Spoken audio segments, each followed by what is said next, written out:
রাজধানীর মোহাম্মদপুরে সুমন হত্যাকাণ্ডে জড়িত অভিযোগে পিচ্চি মুন্নাকে গ্রেপ্তার করেছে র্যাব।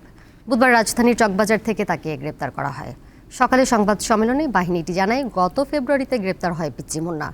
1 মাস আগে জামিনে বের হয় সে। এরপর সে জানতে পারে সুমন তাকে ধরিয়ে দেয়। এর প্রতিশোধ হিসেবে অজ্ঞাত একটি নাম্বার থেকে কল দিয়ে বুদ্ধিজীবী কবরস্থানে ডাকা হয় সুমনকে। সেখানেই তাকে কুপিয়ে হত্যা করে পিচ্চি মুন্না ও তার বাহিনী। এরই জেরে রাজধানীর চকবাজার থেকে গ্রেপ্তার করা হয় পিচ্চি মুন্নাকে।